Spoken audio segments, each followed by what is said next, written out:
Why did I think it would be a good idea to make this video? My heart. Disclaimer, this video contains a lot of spoilers. You have been warned. Hey pals, it's Connie, aka Noodlerella, and this week, Gravity Falls ended, and it broke my little heart. You'll be happy to know I filmed myself watching the whole thing, and I edited the best bits into this week's vlog, which goes up on Monday, so if you want to subscribe to my vlogging channel, link below in the description box, do that. Basically, I realised when I was watching the GF final that I wanted to cry. That's what I wanted to get out of this. I love to suffer. It's the best.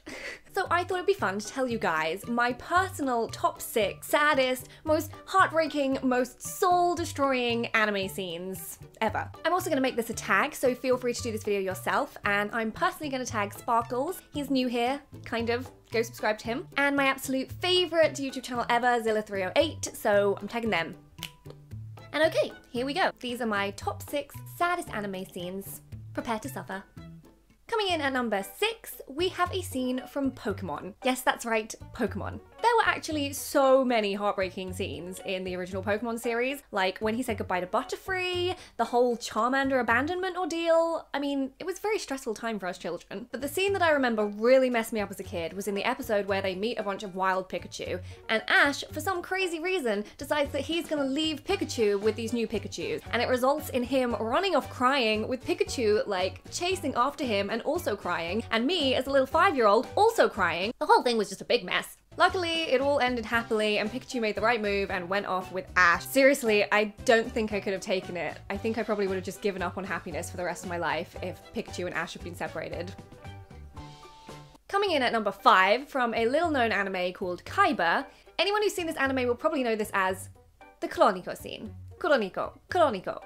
Ugh, whatever. Names are hard. This anime is not for the easily distracted. There is 0 exposition, so you actually like really fully have to pay attention if you want to watch it. The anime is about memory, so it's a world where you can sell your memories, you can steal memories. This also means that you can change your bodies because you can have your memory put into another body. So as you can imagine with a theme like that, there's a lot of really, really sad scenes, like, ugh, like existential crisis sad. But the one that really ripped me up and is probably the most famous scene from the whole series is the Clonico scene. Clonico is a young girl who, to make money for her aunt's family who have adopted her upon her mother's death, decides that she's going to temporarily sell her body and have her memories put in storage, the idea being that the family will buy her body back once they have enough money. Long story short, it doesn't work out like that. Oh my god. It does not work out like that.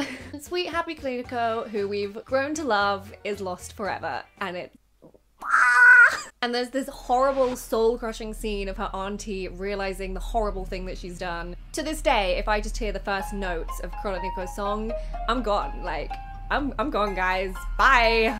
Number 4 is from a pretty average anime called Chrono Crusade, which I watched ages and ages ago. The anime is pretty forgettable, but oh wow, did it leave me in a pile of feels. The lead character Rosette has a clock around her neck which is counting down to the exact moment of her death, so she can see exactly when she's gonna die on this clock. If she unlocks the clock, then her demon boyfriend's full powers can be unlocked and he can fight loads of monsters and is really strong. But in exchange, whilst the clock is unlocked, it speeds up like super fast, so she loses loads of her life. The bit from this anime that upsets me so much is not so much the scene where Rosette dies, but the scene just before that, a few minutes before she dies, where she confesses that she's terrified to die and she really doesn't want to and she's really scared, and the whole way through the anime she's been so strong and so chill about the fact that she's gonna die, and her demon boyfriend is there and there ain't nothing he can do about it because she's gonna die and it's all kind of his fault. Oh boy. Coming in at number 3 is probably the most well-known scene on this list, and I can imagine it's probably in most of your lists as well, and that is from Full Metal Alchemist, Nina Tucker, aka the dog girl. If you haven't seen Full Metal Alchemist, it's probably hard for you to understand how extremely and completely horrifying this scene is, especially when you're a little kid who's just getting into anime and suddenly everything is horrifying. Like, holy anime Jesus, why?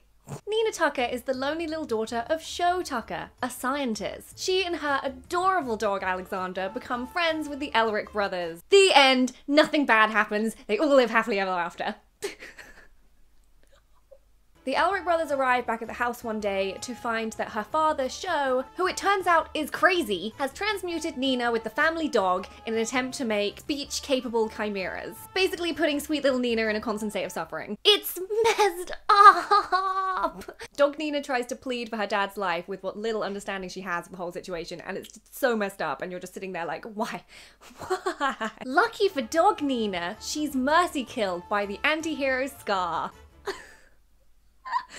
Nina! Why? Oh man, it's so messed up. Why? Coming in at number 2 from one of my absolute all-time favorite anime and not very well known, Air TV. Misuzu's Death. This was one of the first 10 anime I ever watched, and at the time, I didn't know that anime could be like really horrifying and sad. I was totally unprepared. Misuzu is the reincarnation of a cursed angel. She can't experience close relationships without suffering. Like literally, if she gets close to someone, she'll get in loads of pain and then get really sick and eventually die. It's horrible. And for this reason, her aunt who's adopted her has never gotten particularly close to her. So she's all alone. In the final episode, after finally getting close to her aunt and having an amazing summer with her, albeit becoming wheelchair bound, she dies! It turns out she's been suffering the entire summer that she's been getting along with her aunt, who she now calls her mother. So basically, she accepted that spending good times with her mum was eventually gonna kill her and cause her loads of suffering, but she rolled with it because she just wanted one teeny tiny slice of happiness once in her life. And this goddamn song plays, and every time I hear it, I just start crying. Honestly, Misuzu dying in her mum's arms, that was the moment my heart turned to stone, and I have never been able to experience joy since. I'm serious. Finally coming in at number 1, and it's not even a death, but oh boy, does it make me cry! From Love Live School Idol Project, Muse deciding to split up.